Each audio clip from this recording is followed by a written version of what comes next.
उस दिन बस में बहुत भीड़ थी। कॉलेज पहुंचने की जल्दी न होती तो पूर्वा वह बस जरूर छोड़ देती। उसने एक हाथ में बैग पकड़ रखा था और दूसरे में पर्स। भीड़ इतनी थी कि टिकट के लिए पर्स से पैसे निकालना कठिन लग रहा था।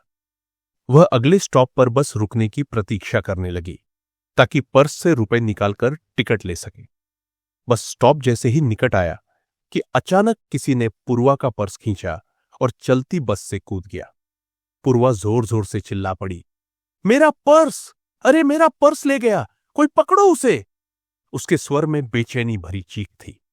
पूर्वा की चीख के साथ ही बस झटके से रुक गई और लोगों ने देखा कि तुरंत एक युवक बस से कूदकर चोर के पीछे भागा। लगता है यह भी उसी चोर का साथी है। बस में एक साथ कई स्वर गूंज उठे। बस रुकी हुई थी। लोगों की टिप्पणी बस में संवेदना जता रही थी। एक यात्री ने कहा, क्या पता साहब, इनकी पूरी टोली साथ चलती है। तभी नीचे हंगामा समझ गया।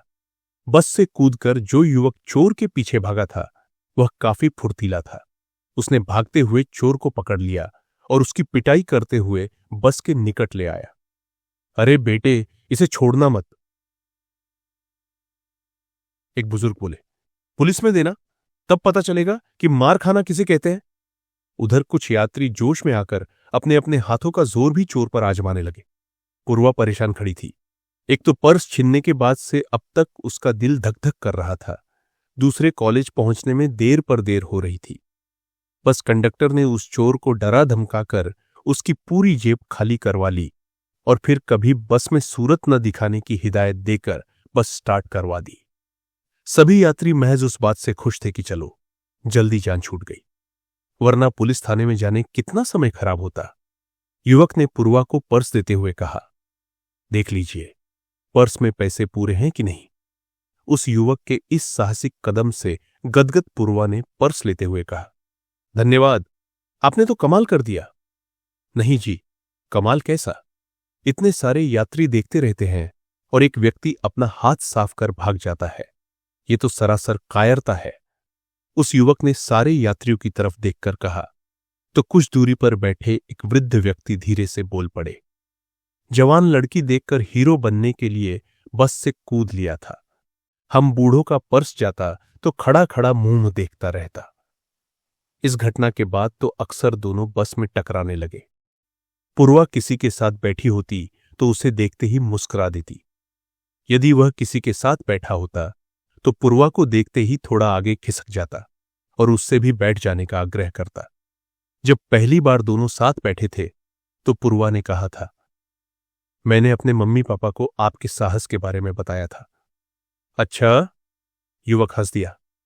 आपको लगता है कि वह बहुत साहसिक कार्य था तो मैं भी मान लेता हूं, पर मैंने तो उस समय अपना कर्तव्य समझा और चोर के पीछे भाग लिया। आप क्या करते हैं? पूर्वा ने पूछ लिया। अभी तो फिलहाल इस दफ्तर से उस दफ्तर तक एक अदद नौकरी के लिए सिर्फ टक्करें मार रहा हूं। आप तो बहुत साहसी हैं, धैर्य रखिए, एक न एक दिन आप अपने मकसद में जरूर कामयाब होंगे। पूर्वा को लगा युवक को सांत्वना देना उसका कर्तव्य बनता है। पूर्वा के उतरने का समय आया तो वह हड़बड़ाकर बोली, आपका नाम? कुछ भी पुकार लीजिए। युवक मुस्कुराकर बोला, लोग मुझे सुहास के नाम से जानते हैं। अगली बार एक साथ बैठते ही सुहास ने पूछ लिया, आपने इतने दिनों में अपने बारे में कुछ बताया ही नहीं। क्या जानना चाहते हैं? मैं एक छात्रा हूं, एमए का अंतिम वर्ष है और मैं अंध महाविद्यालय में संगीत भी सिखाती हूं। फिर बहुत देर तक दोनों अपनी अपनी पढ़ाई पर चर्चा करते रहे। विदा होते समय सुहास को याद आया। वह बोला, आपका नाम पूछना तो मैं रोज ही भूल जाता हूं। पूर्वा मुस्कुरा दी और बोली, पूर्वा है मेरा नाम, और चहकती सी बस से उतर गई। एक दिन सुहास भी उसी बस स्टॉप पर उतर गया जहां पूर्वा रोज उतरती थी। तो वह चहक कर बोली, आज आप यहां कैसे? बस तुम्हारे साथ एक कप चाय पीने को मन हो आया। सुहास के स्वर में भी उल्लास था। फिर सुहास को लगा जैसे कुछ गलत हुआ है, अतः अपनी भूल सुधारते हुए बोला, देखिए, आपके लिए मेरे मुंह से तुम शब्द निकल गया है, आपको बुरा तो नहीं लगा? पूर्वा हंस दी। मन में कुछ मधुर सा गुनगुनाने लगा था। धीरे से बोली, यह आज्ञा तो मैं भी चाहती हूं। हम दोनों मित्र हैं, तो यह आपकी औपचारिकता क्यों? यही तो। सुहास ने झट से उसकी हथेली पर अपने सीधे हाथ का पंजा थपक कर ताली सी बजा दी। फिर हम चलें किसी कैंटीन में एक साथ चाय पीने के लिए, सुहास ने आग्रह करते हुए कहा। चाय पीते समय दोनों ने देखा कि कुछ लड़के इन दोनों को घूर रहे थे। सुहास का पौरुष फिर जाग उठा। उसने पूर्वा से कहा, लगता है इन्हें सबक सिखाना पड़ेगा। जाने दो सुहास, समझ लो कुत्ते भौंक रहे हैं, सुबह सुबह उलझना ठीक नहीं है। चाय पीकर दोनों फिर सड़क पर आ गए।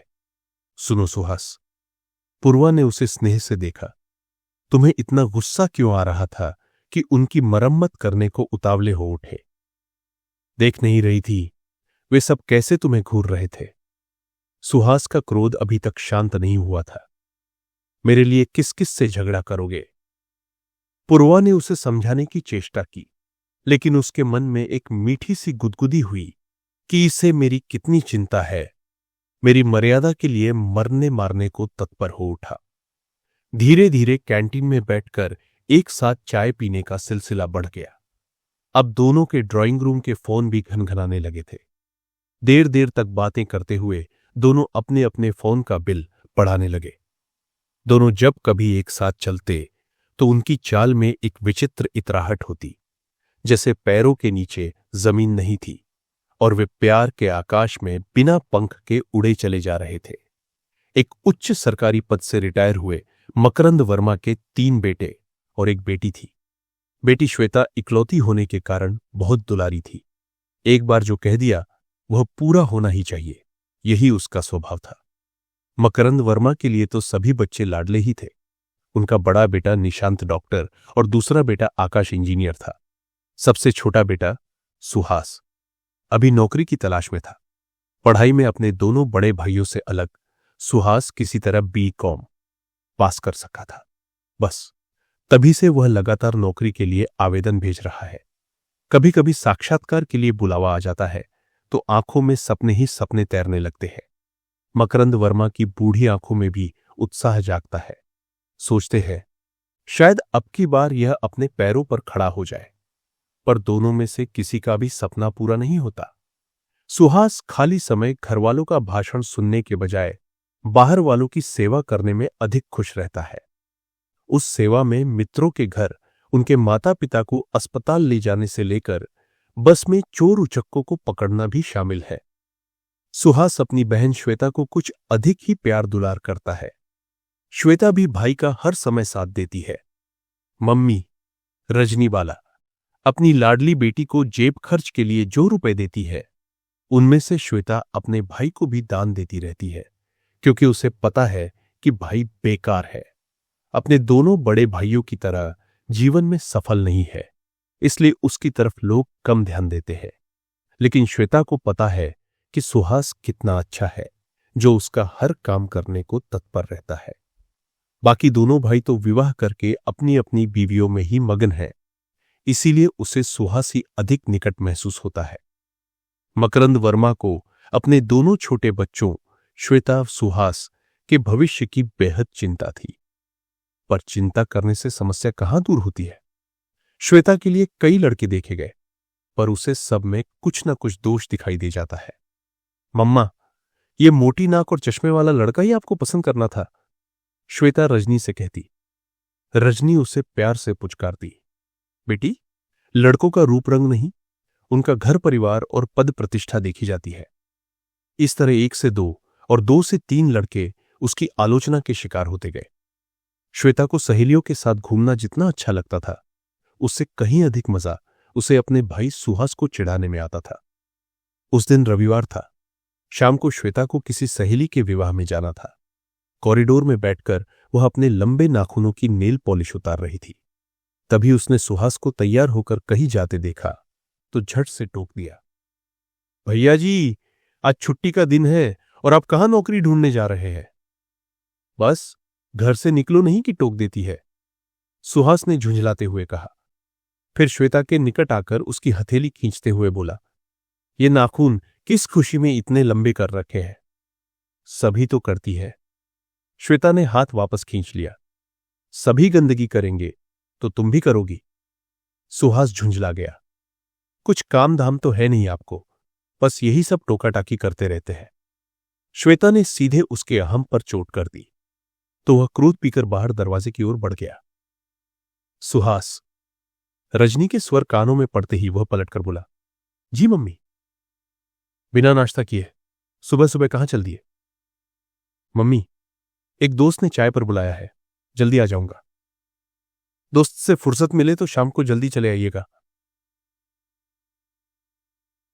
श्वेता बोली, एक सहेली की शादी में जाना है, वहीं आपकी जोड़ीदार भी खोज लेंगे। मेहरबानी रखो महारानी, अपना जोड़ीदार खुद खोज लेना, हमारा ढूंढा तो पसंद नहीं आएगा ना। सुहास ने भी तीर छोड़ा और आगे बढ़ गया। पूर्वा जल्दी जल्दी तैयार हो रही थी, तभी उसकी मम्मी ने टोका, छुट्टी के दिन क्यों इतनी तेजी से तैयार हो रही है? आज तुझे कहीं जाना है क्या? अरे मम्मा, तुम्हें याद नहीं, मुझे अंध महाविद्यालय भी तो जाना है। लेकिन आज छुट्टी वाले दिन?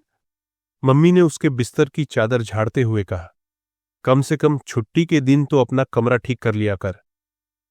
वापस आकर कर लूंगी मम्मी, वहां बच्चों को नाटक की रिहर्सल करवानी है। पूर्वा ने चहकते हुए कहा और अपना पर्स उठाकर चल दी। कम से कम नाश्ता तो कर ले। मम्मी तकियों के गिलाफ सही करती हुई बोली, कैंटीन में खा लूंगी मम्मी। कहती हुई पूर्वा रुकी नहीं और तीव्रता से चली गई। सुहास निश्चित स्थान पर पूर्वा की प्रतीक्षा कर रहा था। हाय पूर्वा। पूर्वा को देखते ही उल्लसित हो सुहास बोला, देर तो नहीं हुई? पूर्वा ने उसकी बड़ी हुई हथेली थाम ली। मैं भी अभी कुछ देर पहले ही आया था। दोनों के चेहरों पर एक अनोखी चमक थी। पूर्वा के साथ साथ चलते हुए सुहास ने कहा, घर वालों से झूठ बोलकर प्यार करने में कितना अनोखा आनंद है। क्या कहा? प्यार? पूर्वा चौंक कर ठहर गई। हां प्यार, सुहास ने हंसकर कहा, लेकिन तुमने अभी तक प्यार का इजहार तो किया ही नहीं है। पूर्वा ने कुछ शरारत से कहा, तो अब कर रहा हूं ना। सुहास ने भी आंखों में चंचलता भरकर कहा, चलो तो इसी खुशी में कॉफी हो जाए। पूर्वा ने मुस्कुराकर कहा। रेस्तरां की ओर बढ़ते हुए दोनों एक दूसरे के परिवार का इतिहास पूछने लगे, जैसे प्यार जाहिर कर देने के बाद पारिवारिक पृष्ठभूमि की जानकारी जरूरी हो गई हो। सब कुछ है ना घर में?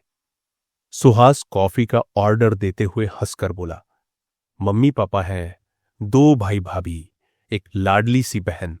भाभियों का तो यही कहना है कि मम्मी पापा ने मुझे लाड में बिगाड़ रखा है, लेकिन मैं किसी तरफ से तुम्हें बिगड़ा हुआ लगता हूं क्या? पूर्वा ने आगे पीछे से उसे देखा और गर्दन हिला दी। लगते तो ठीक ठाक हो, उसने शरारत से कहा। नाक भी ठीक है, कान भी ठीक जगह फिट है, और मूछे, तौबा तौबा, वह तो गायब ही है। ठीक है मैडम, अब जरा आप अपनी प्रशंसा में 2 शब्द कहेंगी? सुहास ने भी उसे छेड़ने के अंदाज में कहा। क्यों नहीं महाशय। पूर्वा इतरा उठी। मेरी एक प्यारी सी मम्मी है जो मेरी बिखरी वस्तुएं समेटती रहती है। पापा का छोटा सा व्यापार है। बड़े भाई विदेश में है। एक छोटा भाई था जिसकी पिछले साल मृत्यु हो गई। ओह, सुहास ने दुखी स्वर में कहा। इसके बाद दोनों गंभीर हो गए थे। थोड़ी देर के लिए दोनों की चहक शांत हो गई थी। कॉफी का घूंट भरते हुए सुहास ने पूछा, क्या खाओगी? जो तुम्हें पसंद हो, पूर्वा ने कहा। यहां सुबह सुबह इडली चटनी गरम सांभर के साथ बहुत अच्छी मिलती है। ठीक है, फिर वही मंगवा लो। पूर्वा निश्चिंत सी कॉफी पीने लगी। इडली सांभर आ चुका था। पूर्वा ने अपनी प्लेट सरकाते हुए कहा, मम्मी ने बड़े प्यार से हलवा तैयार किया था, पर मैं बिना नाश्ता किए ही भाग आई। हाथ मिलाओ यार। सुहास ने तपाक से हथेली बढ़ा दी। मेरी मम्मा भी नाश्ते के लिए रोकती ही रह गई, पर देर हो रही थी ना, सो मैं भी भाग आया। अरे वाह, कहते हुए पूर्वा ने पट से उसकी हथेली पर अपनी कोमल हथेली रख दी। उसका संपूर्ण शरीर अनायास ही रोमांचित हो उठा। यह कैसा विचित्र सा कंपन है, पूर्वा ने सोचा। क्या किसी पराये व्यक्ति के स्पर्श में इतना रोमांच होता है? नहीं, ऐसा नहीं हो सकता, उसके मन ने तर्क किया। यह तो एक सत्पुरुष के प्यार भरे स्पर्श का ही रोमांच होगा।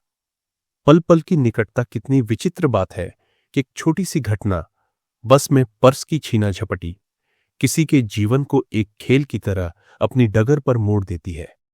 और आज पूर्वा और सुहास को एक दूसरे की अब इतनी जरूरत महसूस होती है जैसे सांस लेने के लिए हवा। कॉफी खत्म हो चुकी थी, इडली के टुकड़े भी प्लेट के किनारों तक सिमट चुके थे, पर दोनों की बातें थमती नहीं थीं। कभी पूर्वा हंस पड़ती तो कभी सुहास उसकी खिलखिलाहट में खुद को खो देता। सड़क पर विदा से पहले, अब चले? पूर्वा ने घड़ी की ओर देखते हुए कहा। हां, पर जाने का मन नहीं कर रहा, सुहास ने उसकी आंखों में देखकर कहा। मन तो मेरा भी नहीं कर रहा, पर मम्मी से और झूठ बोलना नहीं आता मुझे। सुहास ने हल्की सी मुस्कान के साथ उसकी हथेली थामी और बोला, झूठ बोलना अगर सच्चे प्यार के लिए हो तो वह पाप नहीं होता। तुम्हें लगता है कि हम प्यार करते हैं? पूर्वा ने धीमे स्वर में पूछा। मैं नहीं जानता कि किताबों वाला प्यार क्या होता है, पर तुम्हारे बिना अब दिन अधूरा लगता है, और जब तुम पास होती हो तो जीवन पूरा लगता है। सुहास का स्वर गंभीर हो गया था। पूर्वा कुछ नहीं बोली, बस चुपचाप उसकी ओर देखती रही। वह चुप्पी कह रही थी, अब शब्दों की जरूरत नहीं, दिलों ने तो पहले ही स्वीकार कर लिया है। शाम के सूरज की लालिमा सड़क पर बिखर रही थी। दोनों एक दूसरे के साथ चुपचाप चल रहे थे, बिना कुछ कहे, जैसे हर मौन अपनी भाषा बोल रहा हो। चलते चलते पूर्वा रुक गई, फिर धीरे से बोली, अगर कभी मेरी मम्मी ने पूछ लिया कि तुम कौन हो तो क्या जवाब दूं? सुहास ने बिना एक पल रुके कहा, यही कि वो जो बस में पर्स लौटाकर चला गया था, वो तुम्हारे दिल की सबसे कीमती चीज भी चुरा ले गया। अगर आपको ये कहानी पसंद आई हो तो लाइक, शेयर और सब्सक्राइब जरूर करें। बेल आइकन दबाएं ताकि अगली दिल छू लेने वाली कहानी आपसे छूट न जाए। नीचे कमेंट करके बताएं, क्या आपने भी कभी किसी अनजान में अपनापन महसूस किया है?